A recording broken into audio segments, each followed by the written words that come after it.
स्वागत है स्टूडेंट आप लोग का नॉलेज एसडी पॉइंट में। स्टूडेंट, यदि आप आईआरटी पॉलिटेक्निक एंट्रेंस एग्जाम 2021 को क्लियर करना चाहते हैं और एंट्रेंस एग्जाम निकाल कर आप अच्छे से अच्छे कॉलेज में एडमिशन लेना चाहते हैं, तो आज की इस वीडियो में हम आपको बताएंगे फिजिक्स से गति के समीकरण से जितने भी क्वेश्चन जो कि आ चुके हैं पेपर में और जो पेपर में आ सकते हैं, वो सभी पॉइंट आपको पॉइंट टू पॉइंट बताएंगे। तो यदि आपने अभी तक हमारे चैनल को सब्सक्राइब नहीं किया है तो चैनल को तुरंत सब्सक्राइब कर लीजिए और दोस्तों में भी शेयर कीजिए। चलिए अब वीडियो को फटाफट स्टार्ट करते हैं। अब देखते हैं क्या है इम्पोर्टेंट पॉइंट। तो चलिए स्टूडेंट, अब वीडियो को हम लोग स्टार्ट करते हैं। पहला पॉइंट है हमारा गति के समीकरण कितने हैं। ये हमने पिछले वीडियो में आप लोगों को बताया है। तो हमारे गति के कितने समीकरण होते हैं, मुख्यतः तो 3 ही होते हैं और एक चौथा जो होता है वो होता है टीवें सेकंड के लिए। ठीक है, तो उसकी भी हम लोग बात करेंगे। ठीक है स्टूडेंट, चलिए देखिए गति के कितने समीकरण होते हैं, 3 होते हैं। यदि किसी वस्तु का प्रारंभिक वेग u तथा एक समान त्वरण a, तो t से समय में s दूरी तय करने के पश्चात वस्तु का वेग हो जाता है। या तो वेग पूछेगा, या तो प्रारंभिक वेग, या तो अंतिम वेग, या तो त्वरण, या तो समय, या तो आपसे दूरी पूछेगा। चलिए अब हम लोगों ने देखा था कि कितने समीकरण होते हैं गति के, 3 समीकरण होते हैं। किसने दिया था? न्यूटन ने दिया था। तो पहला समीकरण वो क्या देखते थे? समीकरण पहला है v बराबर u प्लस ए टी। ये कब होता था? जब वस्तु जो है v अंतिम वेग होता है, इसमें u प्रारंभिक वेग और a त्वरण और t क्या होता है? टाइम होता है। ये हम पिछले वीडियो में बता चुके हैं और यदि आपने अभी तक पिछला वीडियो नहीं देखा है तो आपको डिस्क्रिप्शन में लिंक दे दी जाएगी, वहां से आप पिछला वीडियो देख लीजिए। ठीक है, दूसरा समीकरण क्या होता है? यस बराबर u t plus half A T square. तीसरा समीकरण हमारा होता है वी स्क्वायर बराबर यू स्क्वायर प्लस 2as। और चौथा समीकरण एस टी बराबर यू प्लस हाफ ए 2t-1। और ये कब होता है? जब एस टी बराबर टीवें सेकंड में चली गई दूरी पूछे, तब ये समीकरण लगाना है। ये कंडीशन है इसकी। ठीक है, चलिए अब आगे देखते हैं। यदि मंदन है तो त्वरण का मान क्या होगा? यदि मंदन है तो त्वरण का मान पूछा गया है। ये हमने बताया था, यदि मंदन हो, गाड़ी रुके, तो उसके लिए त्वरण का मान ऋणात्मक लेंगे। और यदि एक समान वेग से गति करे तो उसके लिए क्या होगा? एक समान वेग में एक्सीलरेशन त्वरण जो होगा 0 होगा। क्यों होगा? क्योंकि वेग परिवर्तन की दर को ही क्या कहते हैं? त्वरण कहते हैं। और जब वेग में परिवर्तन ही नहीं होगा तो त्वरण कहाँ से आ जाएगा? ठीक है बच्चा, चलिए आगे हम लोग देखते हैं। यदि वस्तु विरामावस्था से चलना प्रारंभ करती है तो उसका प्रारंभिक वेग क्या होगा? जब कोई वस्तु प्रारंभिक वेग पूछे, जैसे विरामावस्था से, जैसे ए पॉइंट से बी पॉइंट पर कोई चीज जा रही है, लेकिन शुरू में वह गाड़ी रुकी हुई है, इसके बाद वो गाड़ी चल रही है, तो उसका प्रारंभिक वेग 0 होगा। ठीक है, प्रारंभिक वेग उसका 0 होगा। तो u बराबर क्या आ जाएगा बच्चा? 0 आ जाएगा। ये आप लोग ध्यान रखिएगा। यदि वस्तु अंत में रुक जाती है तो अंतिम वेग क्या होगा? उसके लिए भी क्या होता है? 0। जब वस्तु पॉइंट ए से चलकर बी पर रुक जाती है तो अंतिम वेग v बराबर 0 हो जाएगा। ठीक है बच्चा, आगे देखते हैं। आगे है हमारा इसी प्रकार वस्तु के सरल रेखीय गति रेखीय त्वरण में। ठीक है, अब हम लोग देखेंगे गुरुत्व के अंतर्गत गति, मोशन अंडर ग्रेविटी। जैसे हमारा होता है सरल पथ पर जब कोई गाड़ी गति करती है तो इसमें एक्सीलरेशन a होता है, लेकिन जब कोई वस्तु ऊपर फेंकी जाती है या ऊपर से नीचे गिराई जाती है तो वहां पर गुरुत्वीय त्वरण काम करने लगता है। तो उसके लिए भी फार्मूला हम क्या लगाएंगे? g लगाएंगे, यानी gt। जहां पर हमारा फार्मूला at होता था वहां पर gt हो जाएगा। और सारे कार्य इसी प्रकार होंगे। और इसमें क्या होता था? जब मंदन होता था तब त्वरण माइनस होता था, लेकिन यदि इसमें किसी वस्तु को नीचे से ऊपर की ओर फेंका जाएगा तब वहां पर g का मान माइनस रखना है। ठीक है, चलिए ठीक है स्टूडेंट, चलिए देखते हैं। अब देखिए, जब कोई वस्तु पृथ्वी तल से ऊपर गति करती है तो वह गुरुत्वीय त्वरण जी के अधीन गति करती है, इसके लिए क्या होता है, ऊपर की ओर गति करती है तो v बराबर u माइनस जी टी होगा, और प्लस जी टी कब होगा, जो ऊपर से नीचे की ओर गति करेगी तब प्लस जी टी होगा, और एच बराबर u t minus half g t square होगा जब नीचे से ऊपर की ओर गति करेगी, और जब ऊपर से नीचे की ओर गति करेगी वस्तु तो उसके लिए plus half g t square होगा, ये भी ध्यान रखिए। अब वी स्क्वायर बराबर यू स्क्वायर प्लस टू जी एच, ये फार्मूला तब लगेगा जैसे कि जब कोई वस्तु नीचे से ऊपर की ओर गति कर रही है तो माइनस, और ऊपर से नीचे की ओर, सारे में यही रूल लागू हो रहा है, ठीक है। और टीवे सेकंड में पूछेगा तो जब वस्तु ऊपर से ऊर्ध्वाधर नीचे की ओर गति करती है तो जी का मान क्या होता है, धनात्मक होता है, यही हमने बताया है, ठीक है। आपको पॉइंट समझ में आ गया होगा, समझ में आया होगा। सेकंड पॉइंट है, जब वस्तु ऊर्ध्वाधर ऊपर की ओर फेंकी जाती है तो जी का मान क्या होगा, ऋणात्मक होगा, ये हमेशा ध्यान रखिएगा। कभी कभी डायरेक्टली ये क्वेश्चन पूछ लेगा आपसे, थोड़ा सा घुमा फिरा के। चलिए, आपको पता होगा कि जी का मान ज़्यादातर हर एक जगह पर जो यूज किया जाता है वो 9.8 मीटर प्रति सेकेंड यूज किया जाता है, 9.8 मीटर प्रति सेकेंड स्क्वायर, या 32 फीट बटे सेकेंड स्क्वायर यूज किया जाता है, ये आप लोग ध्यान रखिएगा। गुरुत्वीय त्वरण जी के साथ मुक्त रूप से गिरती वस्तुओं के समीकरण में चिन्ह परिवर्तन क्या होता है, जैसे जब वेग जी के अनुदिश हो अर्थात जी बराबर जी प्लस हो तब क्या होता है, वी बराबर u plus g t, v square बराबर u square plus two g s, और एस बराबर u t plus half g t square. अब जब माइनस वाला रूल होगा, और जब माइनस वाला रूल होगा यानी जब वेग जी के विपरीत हो तो उसके लिए क्या होगा कि उसके लिए होगा v बराबर u minus g t, v square बराबर u square minus two g s, और एस बराबर u t minus half g t square, ये आपको यूज करना है। चलिए, अब हम लोग आज के मोस्ट इंपॉर्टेंट क्वेश्चन देखेंगे जो कि पेपर में पूछे जा चुके हैं और आगे भी आने की बहुत ज़्यादा संभावना है, तो ये आपके लिए बहुत ही इंपॉर्टेंट क्वेश्चन है, और इसे आप भी देखिए, अपने दोस्तों में भी शेयर कीजिए जिससे वो भी इस क्वेश्चन को क्रैक कर पाएँ और अच्छे से अच्छे गवर्नमेंट कॉलेज में सिलेक्शन ले पाएँ। तो चलते हैं, अब हम लोग आज के ऑब्जेक्टिव क्वेश्चन देखते हैं, और इसको देखने के बाद आप लोग ये खुद कहेंगे कि हाँ, मज़ा आ गया, वीडियो देखने में, पढ़ने में मज़ा आ गया। चलिए, अब हम लोग क्वेश्चन को क्या करते हैं, स्टार्ट करते हैं। पहला क्वेश्चन है, पिंड का त्वरण शून्य होगा यदि पिंड का चाल समय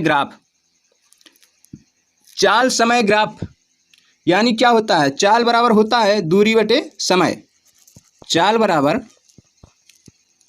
दूरी बटे समय, ठीक है, ये होता है। और ये पूछ रहा है चाल और समय का ग्राफ, पिंड का त्वरण कब शून्य होगा, जब चाल समय ग्राफ होगा, जब चाल समय ग्राफ में समय अक्ष के क्या होगा, समांतर रेखा में हो, तब क्या होगा, त्वरण जो होता है शून्य होता है। ये क्वेश्चन बहुत ही इंपॉर्टेंट है और कई बार पेपर में पूछा जा चुका है, तो ये आप लोग जरूर पढ़िएगा, जरूर से जरूर पढ़िएगा, वेरी वेरी इंपॉर्टेंट क्वेश्चन है ये। चलिए, अब हम लोग देखेंगे दूसरा क्वेश्चन, चाल समय ग्राफ के ढलान से ज्ञात करते हैं। अभी ऊपर क्या है, पिंड का त्वरण शून्य होगा, तब शून्य होगा जब समय अक्ष के समांतर रेखा में हो। दूसरा पॉइंट देखिए, चाल समय ग्राफ के ढलान से ज्ञात होता है। अब कह रहा है चाल और समय के से क्या ज्ञात होता है, एक्सीलरेशन इक्वल टू क्या होता है, वेग परिवर्तन बटे क्या होता है, समय, ठीक, वेग परिवर्तन बटे समय होता है। तो क्या ज्ञात होता है इससे, पिंड की चाल ज्ञात होती है, पिंड द्वारा चली गई दूरी, पिंड का त्वरण, पिंड की गति। तो चाल समय ग्राफ से जो ज्ञात होता है वो होता है पिंड की त्वरण, पिंड का त्वरण ज्ञात होता है। ये लोग अच्छे से दो क्वेश्चन ध्यान रखिएगा। अब चलिए हम लोग आगे बात करते हैं क्वेश्चन पे। ये क्वेश्चन आपका वेरी इंपॉर्टेंट है, 2018 में पूछा जा चुका है ये प्रश्न। आप लोग कमेंट बॉक्स में इसका जवाब दीजिएगा, देखते हैं कितने लोग इसका जवाब दे पाते हैं, और जो लोग इसका जवाब दे दिए समझ लिए उनका सिलेक्शन पक्का है, सॉल्यूशन बाद में देखिएगा। चलिए, क्वेश्चन है, दो वस्तुएं H1 व H2 ऊंचाइयों से एक साथ छोड़ी जाती हैं, तो उनके पृथ्वी पर पहुंचने में लिए गए समयों का अनुपात, ठीक है। मान लीजिए 1 2 H1 H2 ऊपर से छोड़ी जाती है स्वतंत्रता पूर्वक, तो U इक्वल टू क्या हो जाएगा, U1 0 हो जाएगा, U2 0 हो जाएगा, U1 और U2 तो क्या हो गया, 0 हो गया। और उनके समयों का अनुपात पूछा है, तो रखिए पहले कौन वाला फार्मूला लगेगा, पहले ये ध्यान रखना है, एच बराबर u t plus half g t square. क्यों जी प्लस क्यों लग रहा है, क्योंकि ऊपर से नीचे की ओर गिर रही है। और यहाँ पर H1 रखिए, H1 और H2 बराबर भी क्या लगेगा, you t plus half g t square. अब देखिए T1 और T2, अगर आप H1 अपान H2 का मान निकालेंगे तो U जो ऊपर से वस्तु गिरी रही स्वतंत्रता पूर्वक, तो U जीरो हो जाएगा, तो ये जीरो हो जाएगा। समझते रहिएगा, थोड़ा सा साफ साफ लिखने में प्रॉब्लम हो रही क्योंकि हमारे पास इलेक्ट्रिक पेन है नहीं। तो और उसके बाद हाफ जी टी में हाफ जी कट जाएगा। ठीक है, आगे आपके पास क्या बचेगा, H1 upon H2 equal to T1 का स्क्वायर अपान T2 का स्क्वायर है। अब स्क्वायर जब हटेगा इधर से, इधर अंडर रूट में आ जाएगा H1 अपान H2। ठीक है, चलिए तो क्या हो गया, आपका पूरा मान पहुंचने में समय का अनुपात क्या हो जाएगा, H1 अंडर रूट H1 अपान H2। यही आपका आंसर हो जाएगा। 2018 में ये क्वेश्चन पूछा गया है, आप लोग इस क्वेश्चन को 2-3 बार और ध्यान से पढ़िएगा। चलिए अब हम लोग नेक्स्ट क्वेश्चन की बात करते हैं। जब वस्तु समान समय अंतरालों में समान दूरियां तय करती है तो उसकी गति होगी। ये बहुत ही इंपॉर्टेंट क्वेश्चन है, जब कोई वस्तु समान समय में समान दूरी तय करे। ठीक है, तो हमने आपको बताया था चाल कितनी प्रकार की होती है,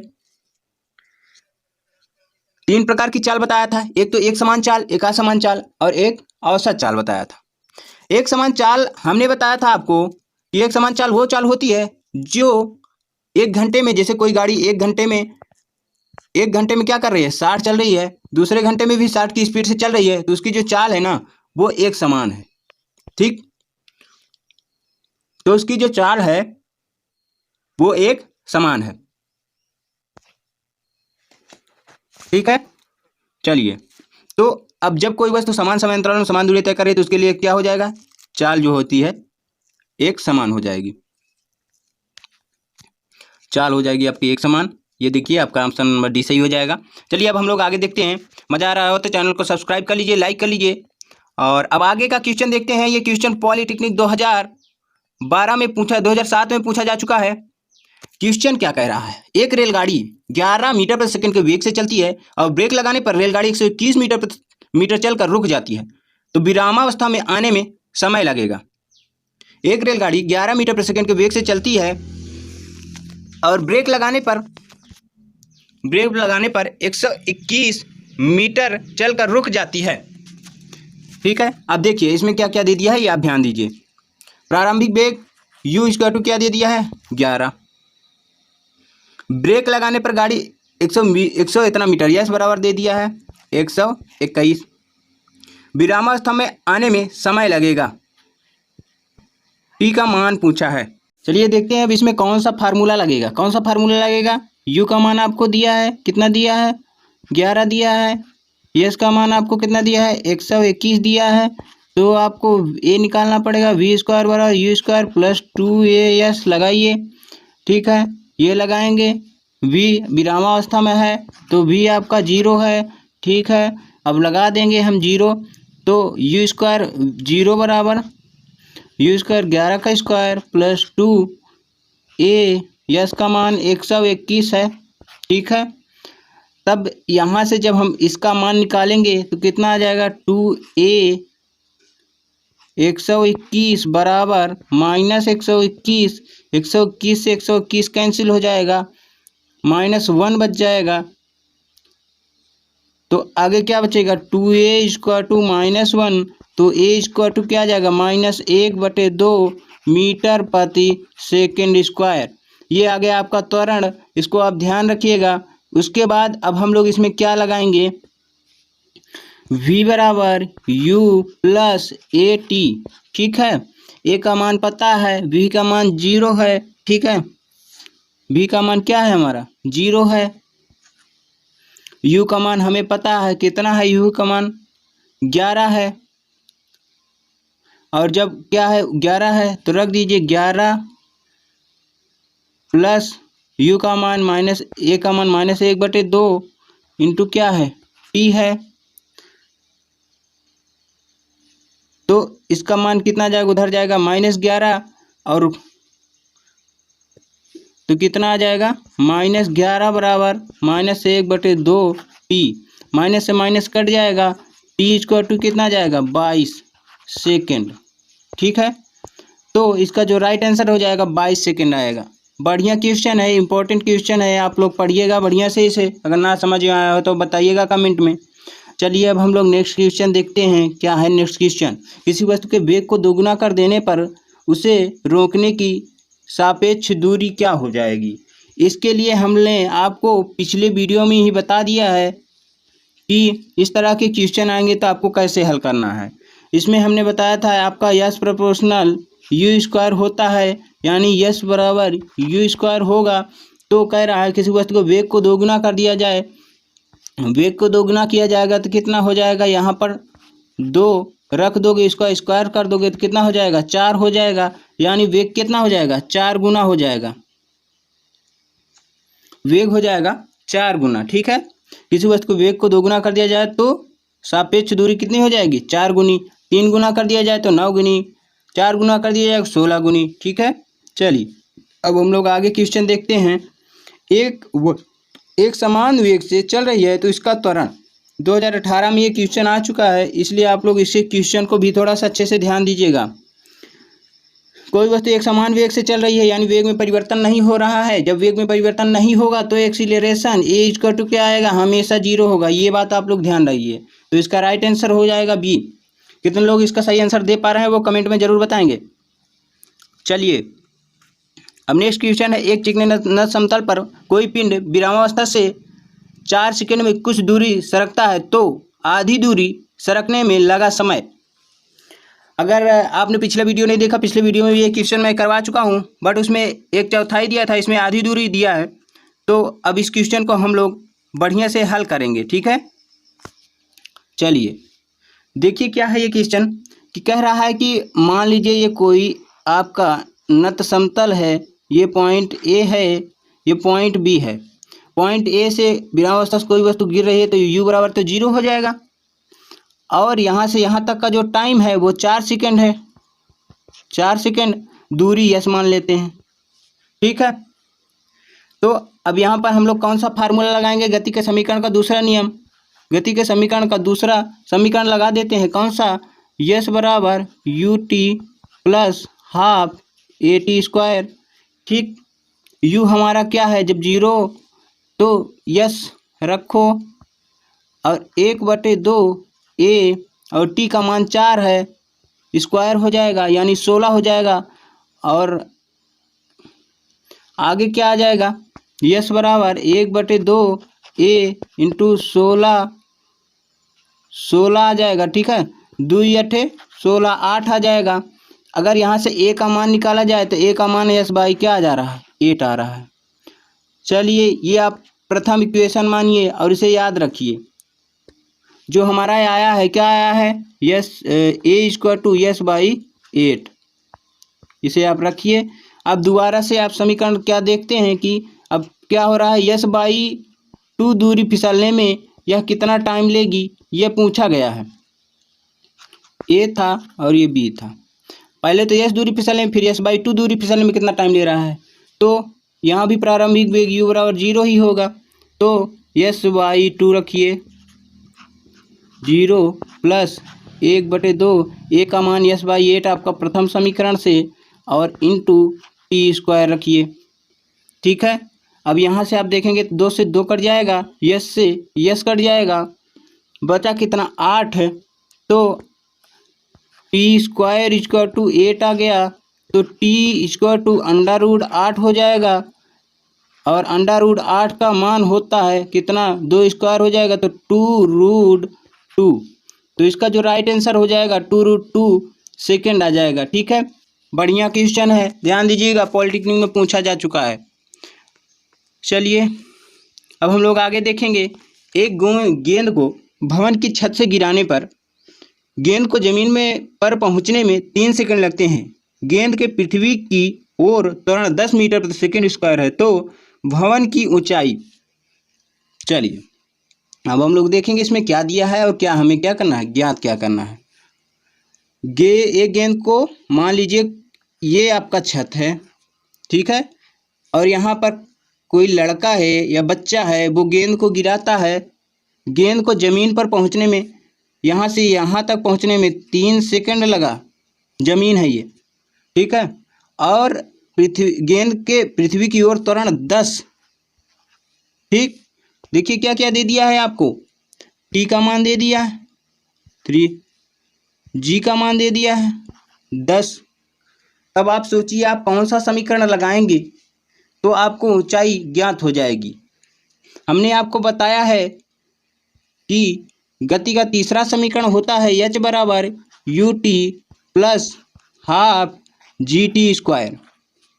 ठीक है, तो u आपका जब जीरो से स्वतंत्रतापूर्वक गिराया जाता है, u 0 हो गया, तो h बराबर हाफ GT² लगाइए। ठीक है, प्लस क्या हो, क्योंकि ऊपर से नीचे की ओर गिर रहा है, तो h बराबर हाफ g का मान 10 और t का मान क्या करना है, t का मान दिया है 3 स्क्वायर। ठीक, क्या आ जाएगा, 2 पंचे 10, 3 त्रिकाई 9, 9 × 5 = 45। तो h आ जाएगा 45 मीटर। कोई ऑप्शन मिल रहा है, नहीं मिल रहा है, तो इसमें से कोई नहीं इसका राइट आंसर है। 2012 में ये क्वेश्चन आया हुआ है, अच्छे से ध्यान दीजिए। अगर क्वेश्चन ना समझ में आया हो तो वो भी बताइए, और वीडियो पसंद आया हो तो वीडियो को लाइक, सब्सक्राइब और शेयर करें दोस्तों में, जिससे हमें मोटिवेशन मिले और आपका भी प्रॉफिट हो सके। धन्यवाद वीडियो देखने के लिए।